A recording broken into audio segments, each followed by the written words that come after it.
Jenn, and I want to talk today about a subject that can sometimes make people a little bit uncomfortable, but I think it's a really important thing to bring out into the sort of more the social world and definitely make it a more acceptable thing to be talking about.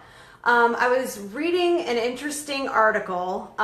It was actually in the Chicago Tribune, and it was as soon as June, so just a couple months ago, and it talked about physician suicide. And this got me thinking, because I've been doing a lot of research on, well, first of all, for my own benefits, I've been doing a lot of research on just wellness, well-being. I've talked before on some other videos about seeing a functional medicine doctor, talking about dealing with certain stressors better. So, for me, this hits a bit of a personal chord because I have been in healthcare for over 12 years. And before I was practicing, I was in pre-hospital medicine as a paramedic. So in my heart, I love the service of patients. I really enjoy being the person that's there for people when they need something, they need to feel better, they need help. So I've always enjoyed the aspect of medicine that's really kind of the calling of medicine. So when I was reading these articles and kind of doing some research on provider healthcare burnout, which kind of goes so far as it can be anyone from nurses to physicians to caregivers at home, caregivers of certain family members. So, I just think that it's something that we need to talk about more and kind of bring out into the forefront. So you may be surprised to know that there were about 300 to 400 physician suicides last about a year, they're saying. So about one physician a day. And to me, that seems like a lot to me. Now, granted, there's a lot of things around this, and the reason that the numbers are so, they're not really sure exactly the exact number is that oftentimes it's not really put on the news or in the comments as to what exactly the person passed from to protect privacy and things like this. So I find this hard to swallow because if there was another field out there like, and thanks for you guys jumping on. I'm talking a little bit today about, I was reading an article about physician suicide, and I think it's something that nobody's really brought out into the open as well. Especially not in maybe the Facebook platform. And I do think it's important to talk about, because if we were talking about like pilots committing suicide, I think that people would kind of be like, well, what is going on with that? So to hear that approximately one physician a day is committing suicide, to me is a problem. And so, there's so much mental health stigma in general, and there's a lot of it for pretty much any field, but certainly those of us that are practicing in medicine, it can be a big stigma because it can affect seeking help for mental issues, can affect people's license, it can affect they're worried colleagues would find out, who knows. But it's a very real thing. And so actually in the Chicago Tribune, thanks for joining, Laura, too. I'm glad you're here. So, in the Chicago Tribune article, it was hard to read, but it was necessary to read. This physician, he kind of went through his whole bouts with depression, things he'd been struggling with, and he had said that he came very close to committing suicide, and his wife obviously intervened, and they sought help and have been rebuilding back. And so part of his mission and why he shared with the Chicago Tribune was to bring this to the forefront and to hopefully encourage other doctors, certainly healthcare providers, nurse practitioners, PAs, nurses, LPNs, CNAs, respiratory therapists. I mean, we can go on and on and on. There are a lot of people in the caregiver world that do experience whether it's depression or burnout, mood changes from, overwork, stress that can lead to other things. So I wanted to talk a little bit about the definition of burnout and really when you're actually in full-on burnout. Hey, Tracy, thanks for being here. I'm glad you're here. When you're actually in full-on burnout, it's not that stress feeling anymore. It's not the feeling of, overwhelming stress. It's actually a feeling of who gives a, what anymore? Who cares? I don't care. Doesn't matter to me. You're kind of empty. You feel devoid of emotion. So definitely that is the point where I think that people will get to. Hey, Stephanie, thanks for being here. That's the point where people will be doing something more drastic, right?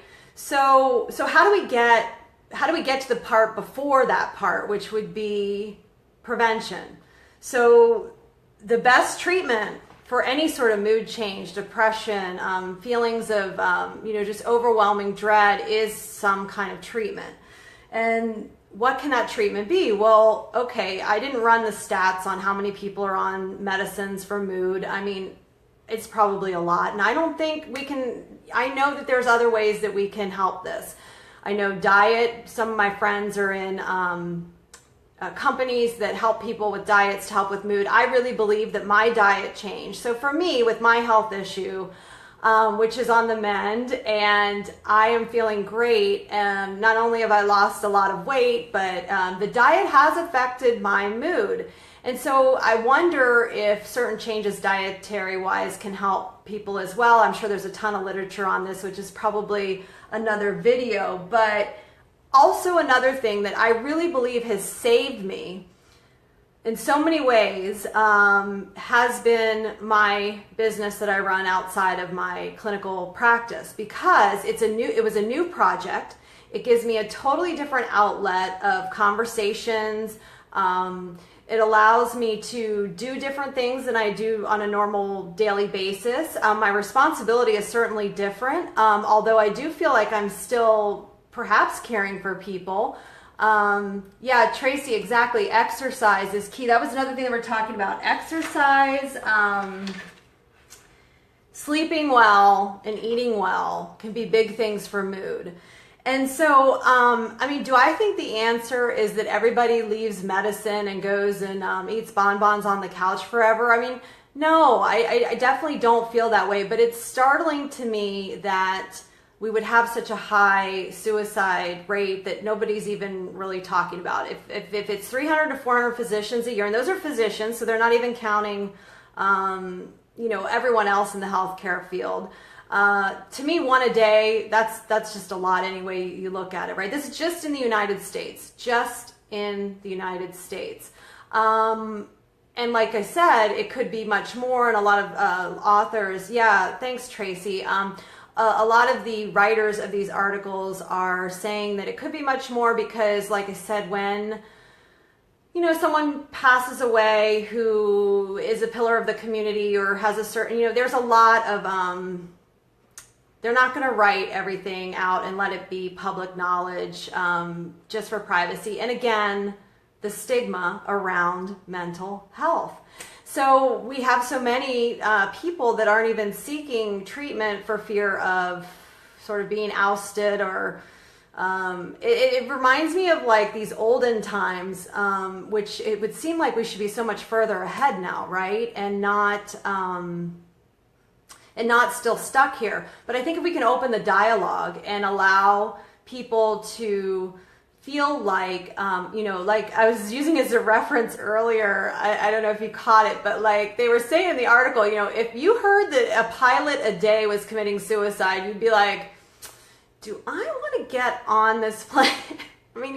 Not to make light of it, but it's sort of the same thing where, these are people that are in charge of your health and your family's health, making decisions, oftentimes doing fantastic, wonderful, amazing work that I could never do, surgically, these great minds everywhere. But we have to also be aware that everybody is human, and we need to make sure that we're being open about, how that can be okay to feel or get those early signs of burnout or mood changes or things, and those things that we can do to help it. So like I said, a new project is one of the best ways for people to combat struggles, stresses that they're feeling creeping up. And this doesn't matter if you're in medicine, if you are in law, if you are in teaching, if you are in culinary work, if you are a stay-at-home mom, if you are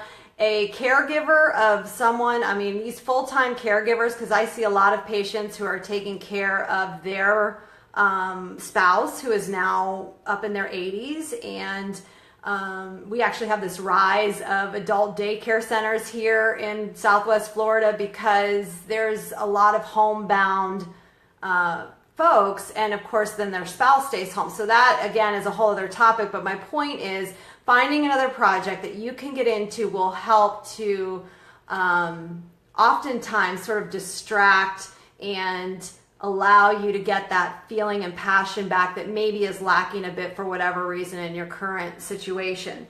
So if you all like this topic, I do have an audio. It's an MP3 file. It's pretty short, but it's the 9 signs, telltale signs of burnout. And so basically my objective is to help people see the signs before there's such big signs that, you know, there's just no turning back on that. So why not see if maybe you're crossing on a few of those, and if you are, there's some ways to correct that, which I'd like to also get into down the road.